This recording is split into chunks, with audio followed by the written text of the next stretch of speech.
gone by has seen number of profound changes. The security and the economic fallout of the Russia-Ukraine conflict is known to us. We also see, or we have seen, complex relations in the global scenario. The impact of COVID, we still feel the impact. In the immediate neighborhood,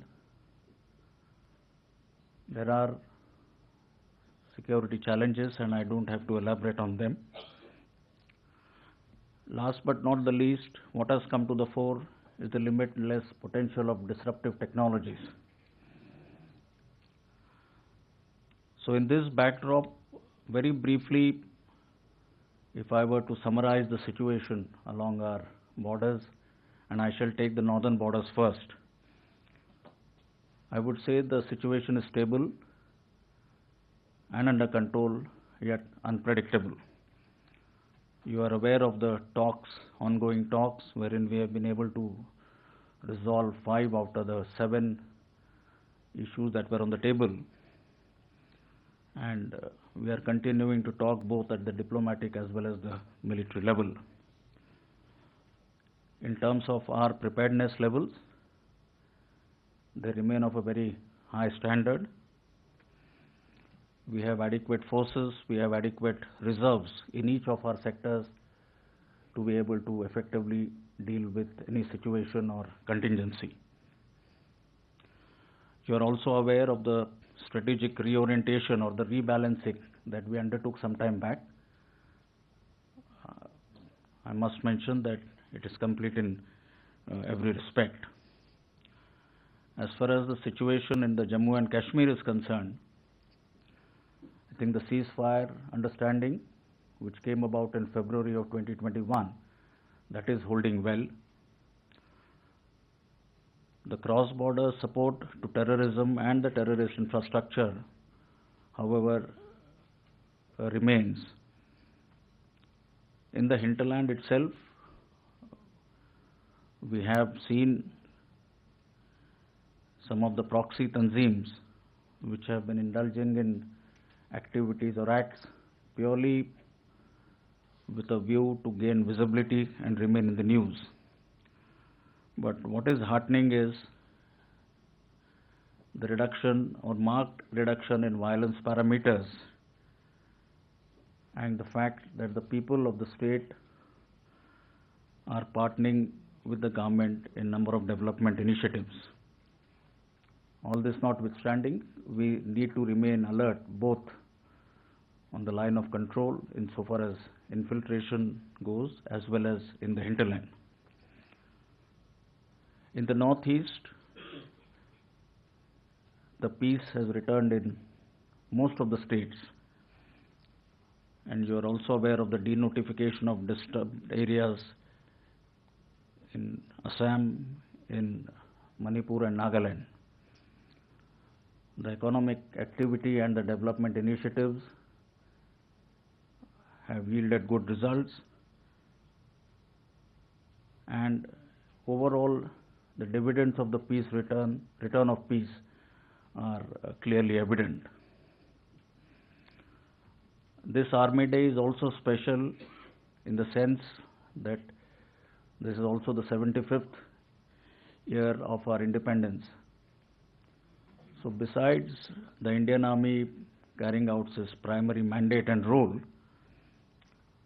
we are also fully aligned to the national vision for the future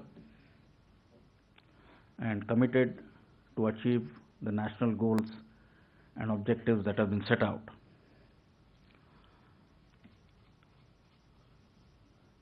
We have decided to undertake transformation of the Indian Army, and that essentially spans across 5 key domains,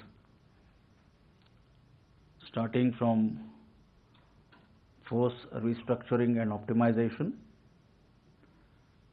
modernization and technology infusion, Then you have the human resource management philosophy, or Agnipath, which came about sometime middle of last year. We are also looking at greater emphasis, stress, and better outcomes in terms of jointness as integration. And lastly, we are also looking at refining and improving our systems and processes in order to enhance the operational, administrative, as well as the logistic efficiencies. We've also decided that this year, or 2023, will be the year of transformation, wherein we have laid out a specific roadmap for the outcomes that we intend achieving. And of course, this process will continue beyond the current year. And in this regard, I would just highlight a few initiatives that we have taken.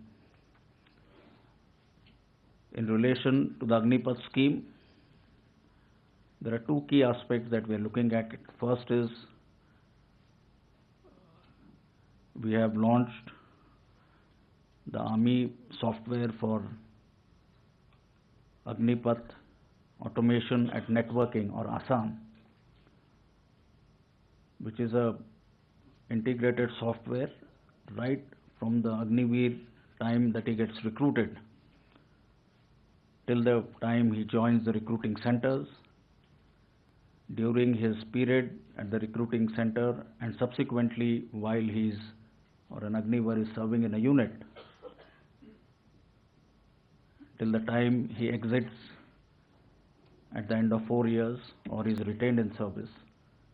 So this entire gamut of his management, his performance assessment,